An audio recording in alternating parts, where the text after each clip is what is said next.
This presentation is entitled Majority Learners Acquiring a Minority Language in a Bilingual Community. It has been prepared by myself, Chantal Mayer-Crittenden. I'm a speech-language pathologist as well as an assistant professor at Laurentian University, as well as my colleague Manora Bial, who is also an assistant professor and speech-language pathologist at Laurentian University, which is in Sudbury, Canada, Ontario. I will be the sole presenter of this presentation as my colleague was not available today. We were very pleased to hear that we were able to participate in the 11th International Conference on New Directions in the Humanities via this medium, virtual presentation. To give a little bit of history on this talk, I would like to talk about the linguistic context of Northern Ontario, which is a province in Canada. According to Laflamme and Reguigui, French-speaking Canadians who find themselves in a minority situation are strongly influenced by language contact. Seeing as French is a minority language in Ontario, again a Canadian province, children are constantly exposed to English, which is the majority language, through media such as television, radio, and music. English has a significant influence on the French language and mainly among children. Also, the proportion of francophones in Ontario is constantly increasing since 1971, having gone from 29.9% in 1971 to almost 42% in 2006. According to Marmon and Corbet, English is often the most commonly used language between linguistically mixed couples in Canada, which allows for the instruction of predominantly Anglophone children, which we will call rights holders, within French schools. In northern parts of Ontario, there are many majority language children who are learning a minority language in a minority context. The children whose dominant language is English are learning French, the minority language, in French schools, and this in a predominantly English community. This linguistic minority context makes the acquisition of a second language quite challenging since there are very few opportunities to communicate in this language outside the classroom. Consequently, the moments of exposure to French are confined to the classroom and are intermittent at home. In fact, it is difficult to find French monolinguals who reside in certain regions of Northern Ontario and who have been exposed to a limited amount, which is less than 5 hours, of English per week. Since Franco-Ontarians originate from a linguistic minority community, we must take into consideration the effect of language contact on learning and maintaining the French language.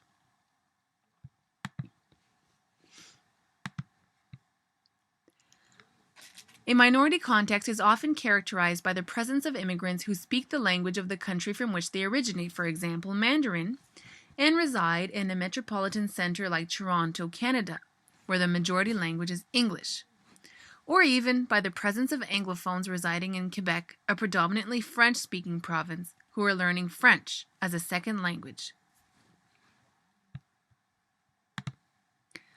Altogether, it appears that learning a second language differs considerably depending on whether the context is a minority or a majority setting. In fact, several psychosocial and political factors come into play and cause interference. This is even truer when the second language is a minority language. I'm now going to talk a little bit about the ethno-linguistic vitality of a language.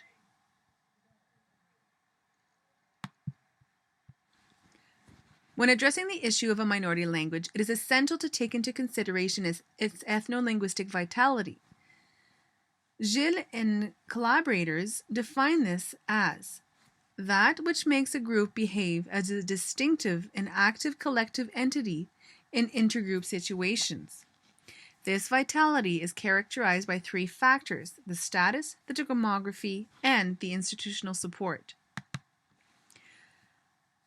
According to these authors, the 4 factors that are linked to status, so the economic status, the social status, the socio-historical status, and the language status, actively contribute to the group's degree of vitality and to the use it makes of this language.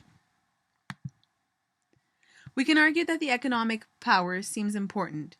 Most of the francophones involved in their community are businessmen and women who occupy important positions in the region with a lot of power and prestige.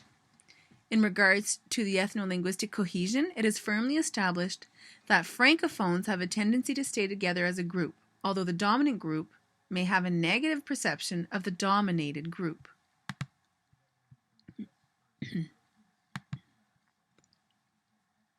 Coming back to the status of a language, it is also important to assess whether the French language inside and outside of the community is valued.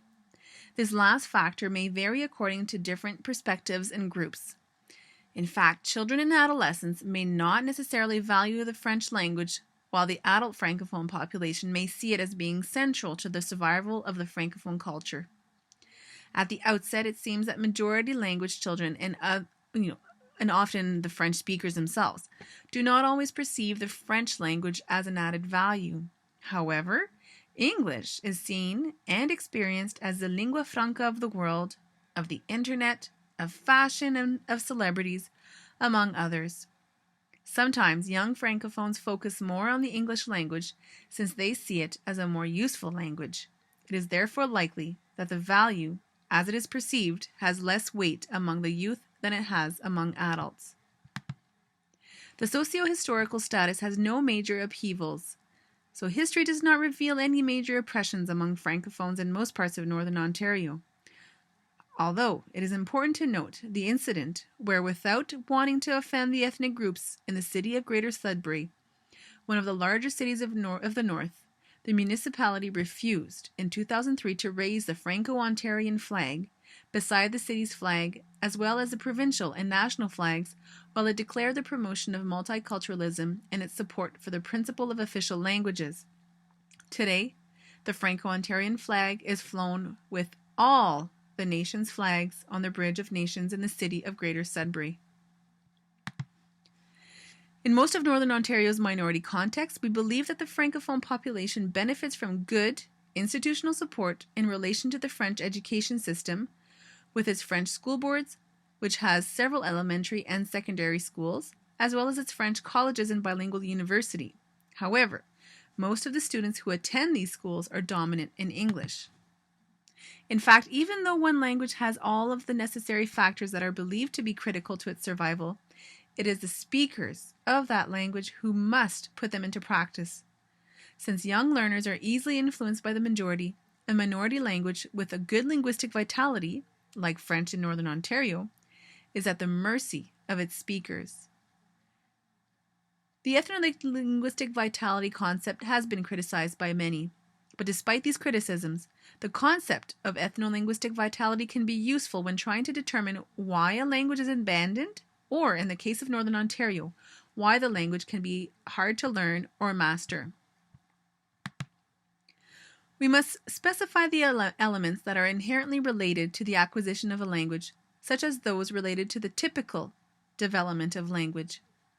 According to Conert, linguistic skills are developed in terms of means, opportunities, and motives. The individual must have, first and foremost, unimpaired cognitive, sensory, social, emotional, and neurobiological systems.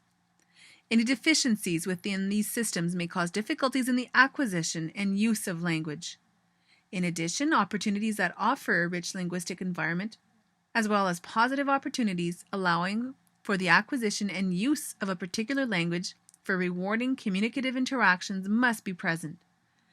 Finally, the motivation that may come from various sources is of ultimate importance, be it internal or external resources, environmental needs, opportunities, and preferences associated with various social contexts. All these factors play an essential role in the acquisition and maintenance of language among children.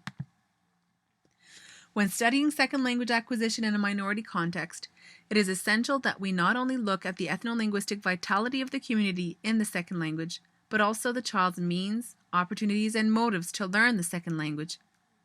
However, the latter three are intrinsically related to the elements that constitute a community's ethno-linguistic vitality. The individual must have, first and foremost, an impaired cognitive, sensory, social, emotional, and neurobiological systems. However, if the child does have deficits in these systems, he or she can still acquire a language. It's just that they will probably experience some difficulties. We're going to switch the topic of this discussion a little bit and talk about immersion programs versus monolingual programs when children are learning a second language, and come back to the ethno-linguistic vitality and means, opportunities, and motives in a little bit. There are two types of schools in Canada that educate children in French: French immersion schools and French schools. Immersion schools began in 1965 and were created in Canada by Lambert and Tucker. These schools are designed for English speakers who want to learn French and differ significantly from French schools. A variety of studies have been conducted in order to analyze the effectiveness of these programs on L2 learning, as well as on the maintenance of a first language. These studies show that all children who attend immersion programs and who speak the dominant language of the community reach a much more advanced level of functional competence in their second language than children who receive conventional instruction in their second language. The French programs can clearly be distinguished from immersion programs. While the French schools were established by and for the minority in order to prevent the assimilation of French speakers, immersion programs are designed for the majority in order to offer students the opportunity to access a functional level of bilingualism. The French schools teach in French, while immersion schools teach the French language. It goes without saying that the linguistic context, the expectations, the pedagogy, the social context, the classroom dynamics, the teachers, and the students vary considerably between these two programs. In immersion programs, choosing French as a language of communication allows them to learn the language, while in the French schools, this linguistic choice meets the need to learn and maintain the French language and culture. I'm now going to propose a conceptual model for the study of second language acquisition in a minority setting, which kind of encompasses all of the elements that we've discussed thus far.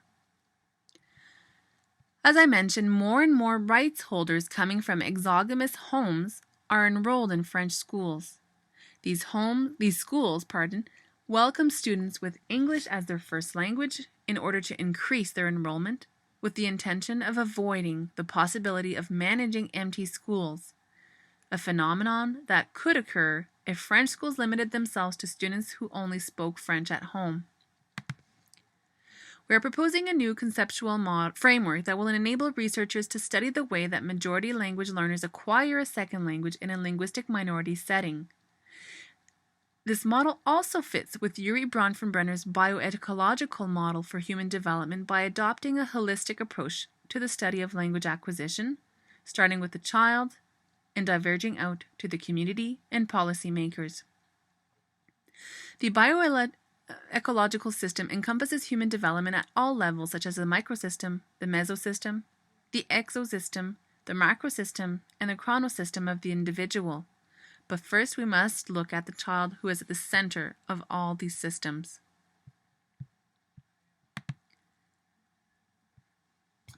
This figure will look at the elements of the ethno-linguistic vitality, such as the linguistic status, the institutional support, and the demography, as well as the three key elements for language acquisition, which are the means, the opportunities, and the motives.